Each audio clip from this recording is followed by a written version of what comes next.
Hello everyone, my name is Art Russell. Welcome to my channel. Today's video is going to be quite short, but I hope that the information I share will help you dive deep into your essential nature beyond name and form. I think that when someone is fairly new on their spiritual journey, a lot of the information can seem very complex or complicated, but it doesn't need to be that way.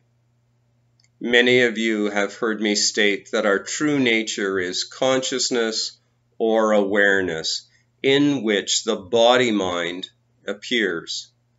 And the information I'm sharing today supports this.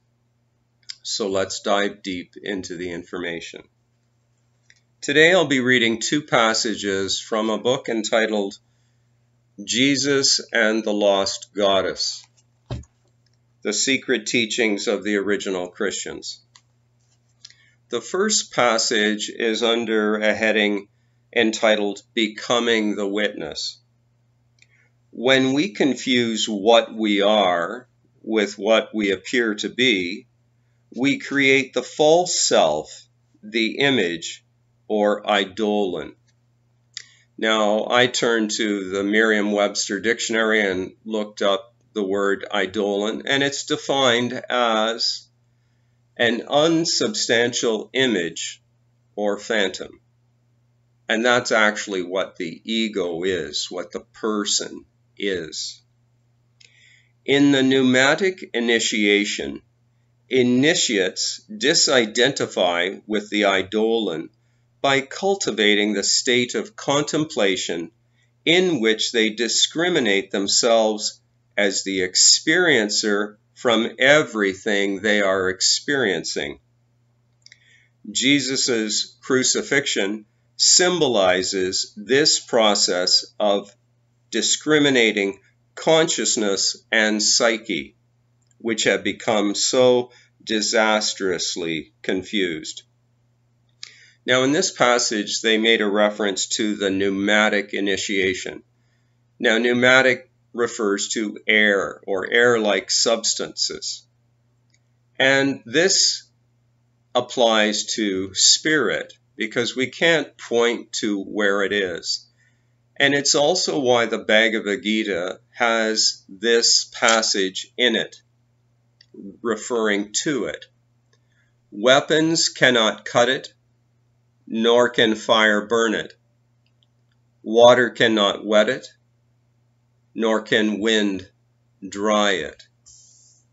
Consciousness, our essential nature, is eternal, infinite.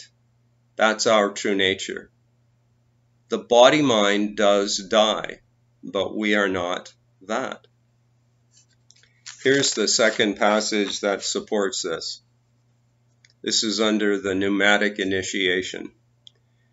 Jesus' crucifixion and resurrection represent the pneumatic initiation and the realization of gnosis.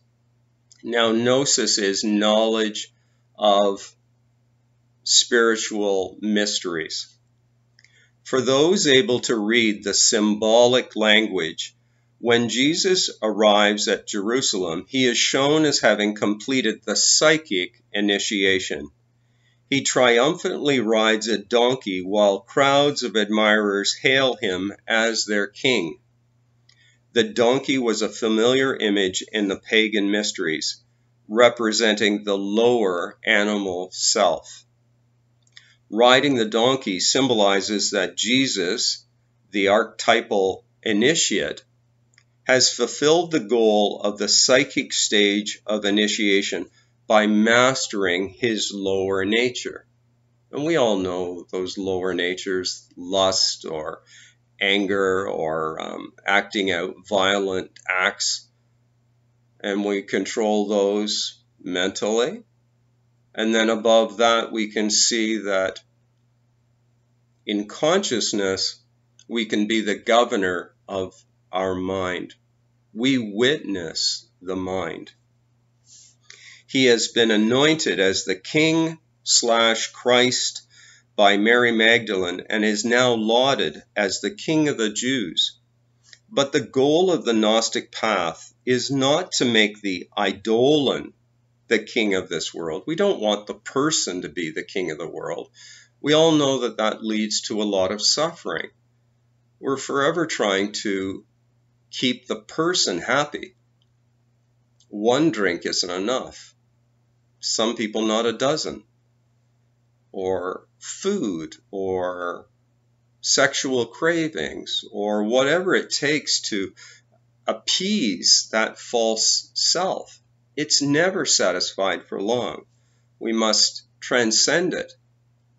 Then you control it, and then you live a happier life, and then you don't fear death because you know you are eternal, immortal.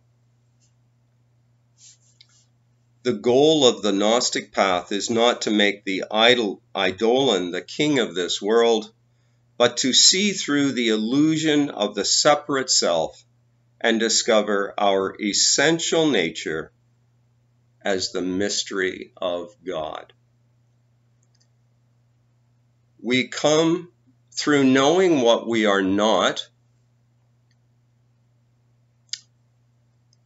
We can truly know what we are, not by the mind, by being it, by feeling it.